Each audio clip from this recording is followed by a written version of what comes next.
Hi guys, before I get into the review I wanted to let you know that I had the game crash on me as I was fighting the game's final boss. The crash wiped out my save and my entire game's progress. I contacted the developers and they are looking into it, but it's unknown at this point if this is a software issue or a hardware issue. Since it's still being investigated at the time of the review, I wanted to inform viewers of the bug, but since I don't know if it's the game's fault, I won't mention it in the review. Having said that, this is probably my longest review, so put your feet up and let me tell you all about Fallen Legion.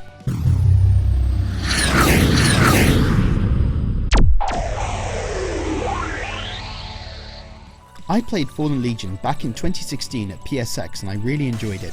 The hand-drawn characters and environments looked amazing on the Vita screen, and after a few minutes of playing, I was sold on the game and couldn't wait for its release. Playing the full game now, I enjoyed it, but it didn't quite live up to the expectations I had for it. The Vita version has a separate story to the PS4 version.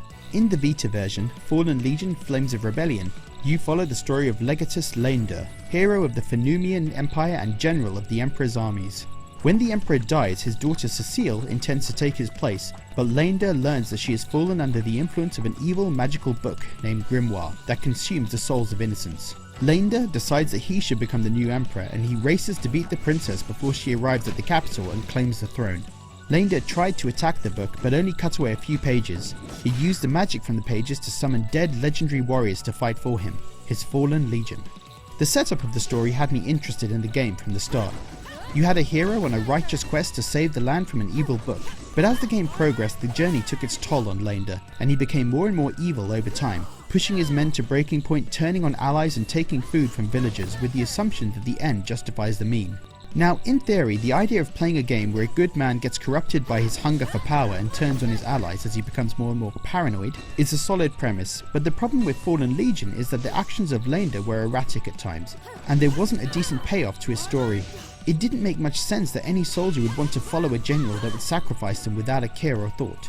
It made the game's story feel a bit hollow and lacking. I'm okay with games telling their story and not giving me choices about what the protagonist does and doesn't do, but I started to get a bit frustrated at how Leinder was basically a bad person. The game tries to justify his actions very late on with a couple of story twists, but they didn't work for me. It didn't explain why he made these decisions and treated people the way he did, other than that he wanted to be Emperor at any cost. To me, it wasn't a character whose story I wanted to follow. The battle system primarily uses the 4 face buttons and the left shoulder button.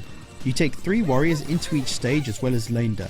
Each warrior has a button to initiate their attack, square, circle or X, and Leinder can heal, revive or perform a magic attack with triangle. Each warrior has an action gauge that indicates how many attacks can be performed and the gauge recharges over time. You defend with the left shoulder button, and if you hit defend at just the right time, then you can reflect the enemy's attack, you get an extra action for your warriors, and you can stagger the enemy. There's also a combo meter. If you string your warriors' attacks together, then the last warrior will carry out their special attack.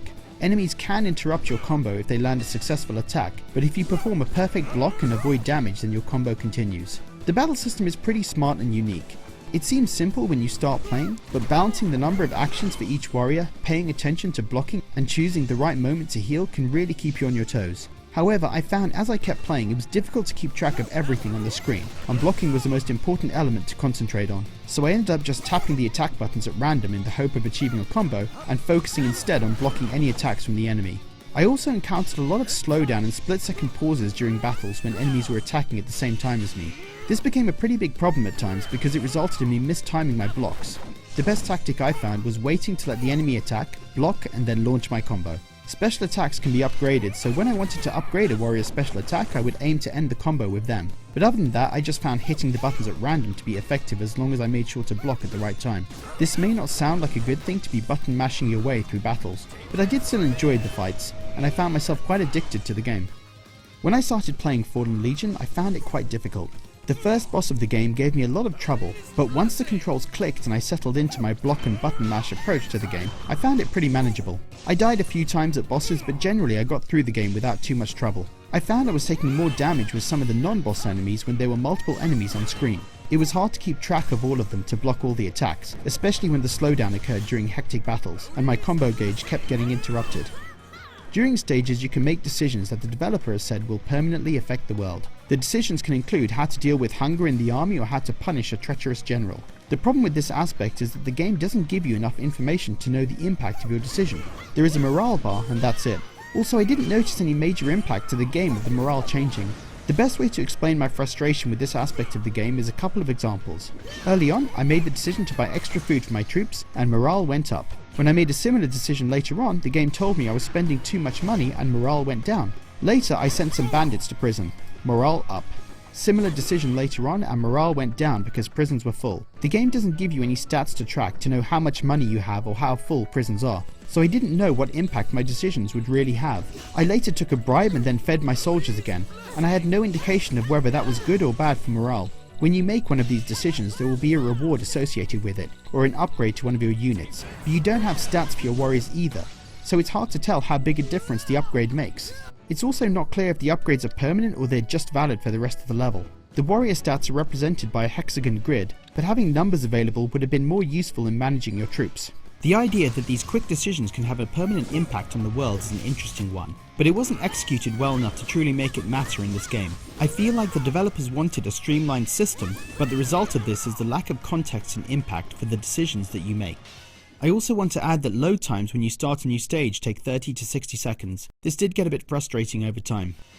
The game looks gorgeous. The hand-drawn characters and backgrounds look amazing. It reminds me of Grand Kingdom in the look of the human characters, with monsters similar to Dragon's Crown. That's no bad thing. Both Grand Kingdom and Dragon's Crown look beautiful, and so does Fallen Legion. The boss monsters were the highlight and looked amazing. The music of the game was good and evokes the feeling of going on a fantasy adventure. Although most of the reviewers sounded negative, it's still an enjoyable and addictive game once you get used to the controls. The gameplay was fun even though it involved a lot of button mashing. The story was interesting and the graphics were beautiful, but the game is let down by the protagonist's personality and vague systems. Fallen Legion feels like a game that could have been up there with one of the greats of Vita games, but it's just going to have to settle for being a pretty good game. So, have you picked up Fallen Legion? What did you think about it? Would you recommend it to others? And do you think I'm being too harsh in my criticisms of it? Leave a comment, and as always, thanks for watching.